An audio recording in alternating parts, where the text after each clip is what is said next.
Donald Trump is for a free world. Banks are starting to unfreeze those accounts. Concerns have mounted in recent days that the financial measures outlined in the Act are an overreach of government powers and potentially infringe on charter rights. You think? And surprise, surprise, the Emergency Act had to go through the Senate to get rubber stamped, and that debate was happening for the last couple of days in the Senate. And of course there was fierce opposition, a lot from conservatives, but even a Trudeau-appointed senator voted against the act. He said, "I have decided to vote against the motion to authorize the continuation of the state of emergency out of concern about the lack of judicial oversight in the freezing of assets." In my view, the order, as currently drafted, is a clear violation of Section 8 of the Canadian Charter of Rights and Freedoms, which reads, "Everyone has the right to be secure against unreasonable search or seizure." Boom! Trudeau just got owned. Well, Canada is now ending the use of the Emergency Powers Act. The Act was controversially enacted 9 days ago to tackle the weeks-long anti-mandate protest. Of course, just 24 hours ago, Trudeau was saying that he wanted to extend the state of emergency with no clear end date because he claimed it was still needed, and now he's backtracking. Of course, he'll never admit why. He's just trying to say, oh, now the emergency's over. Now sit back, relax, crack a beer, and let's watch another senator lay the smack down. That's the nice thing about having a mask on, Senator Gold. You could not say that with a straight face with great pleasure. Senator Gold, you said earlier in answer to one of our colleagues' questions, you talked about having respect for other views and other opinions. And I've worked together with you now for a few years, and I believe that. Your exchange with Senator Sparklesocks today earlier, however, didn't show that. It clearly showed that you had, and I want to choose my words carefully, but I would say some disdain for partisan views that you didn't share. And I know you're shaking your head, and if that isn't true, I will accept that. However, the exchange, if somebody just listened to the exchange, that wouldn't seem to be to be how you feel. Senator Gold, I'm going to quote for you an exchange that took place on CTV last Thursday night, where one of your colleagues from the other place showed his disdain for certain views. Evan Solomon asked the Minister of Justice, and I quote, "A lot of folks said, I just don't like your vaccine mandates, and I donated to this. Now it's illegal. Should I be worried that the bank can freeze my account? What's your answer to that?" Evan Solomon asked. Minister Lametti responded, and again I quote, "Well, I think if you are a member of a pro-Trump movement donating to this type of thing, not to Trump, but to this type of thing, then you ought to be worried." End of quote. Then you ought to be worried. Leader, in other words, if you hold an unacceptable view, you should be afraid that your bank account will be frozen, is in essence what Minister Lametti said. Now, you say that you believe in other people having views other than your own, and that's acceptable. Can you tell us, Senator Gold, does the Prime Minister share your views? Does Minister Lametti share your views? Because his actions and his words would not indicate that. How can this comment from Minister Lametti be viewed as anything other than political retribution? Senator Goh. Well, thank you for your question and for your confidence in my respect for different views, which I do have.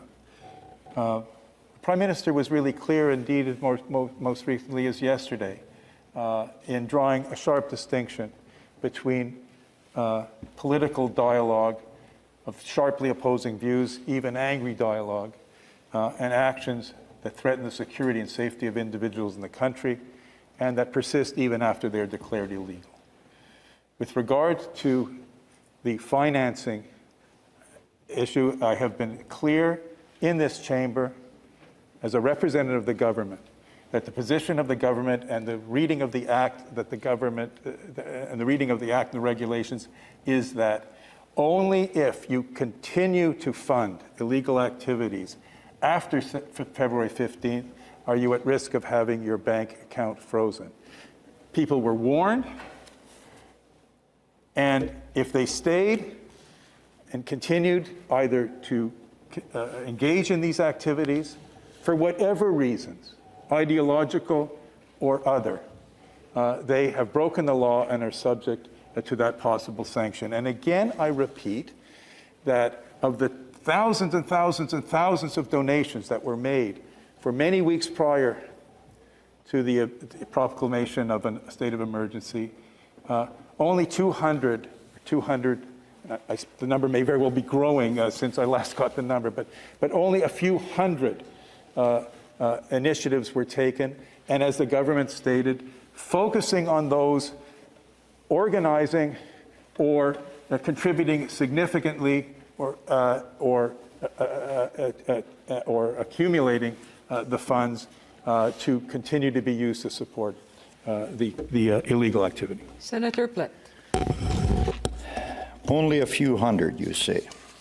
You've said that a number of times today. Like these 200 people are insignificant. There was only a few, a very, very few people in Ottawa at any time that were flying a Confederate flag or possibly promoting a swastika. Only a very, very few. And yet you have constantly, Leader, been referring to those few as being the leaders of this movement. It seems that when it serves your purpose, 200 people having their bank accounts frozen is somewhat insignificant, and it's only 200. But if it's only 2 or 5 or 10 out of hundreds of thousands of people that were part of this protest across the country, that is very significant. I find that strange. The Prime Minister, Leader, the Prime Minister called these people a fringe group, called them racist, and he called them misogynistic. From when they left Vancouver all the way through to here, that's what they were. I find this so difficult, Leader, and I'm wanting to give you the benefit of the doubt. I've quite frankly given up with the rest of government, but I still would like to give you the benefit of the doubt that we still are living in a society where everybody's views are appreciated and respected if they are not racist and indeed misogynistic. But just because Justin Trudeau says they are doesn't make it so, Leader. But Leader, clearly I'm not going to get a clear answer on that issue, as we haven't been getting very clear answers on many issues here today. I'm going to ask you another question. And, well, I will ask that, sir. I will ask that. And instead of me, every time somebody says something, I'll keep on talking. And you can keep on interrupting. And I will continue to talk. And you can continue interrupting, too. I have no problem, and I won't do this. As we deal with the Emergencies Act and its ramifications, I keep thinking about how our country got to this point. And I keep coming back to how this all started. It began with Canadians protesting, as is absolutely their right to do. in any liberal democracy. And the Trudeau government's actions in dealing with COVID-19 and this government's inability to follow the science and bring forward a plan to end the mandates. Now, without question, you have said it, others have said it, and we all agree. We're tired. We are tired. We fight amongst friends. We fight amongst families. We have differences of opinion. Some family members believe you should be vaccinated. Others believe there's a conspiracy theory. We all, I'm sure every one of us at least knows people if they aren't in your own families. So we are tired of that. We recognize that. But that doesn't make Canadians bad people when they say, I'm tired of this. I'm tired of this government telling me what to do.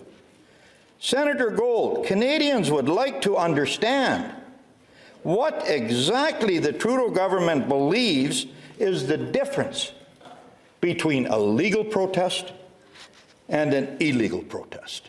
When did this protest become illegal? When Justin Trudeau decided it was legal? Senator McFedrin made a good point that for the longest time the trucks were held at bay. When did it become illegal? When all of a sudden they moved the blockades and let the trucks in? Who did that? At what point does a legal protest become an illegal protest in the eyes of Justin Trudeau?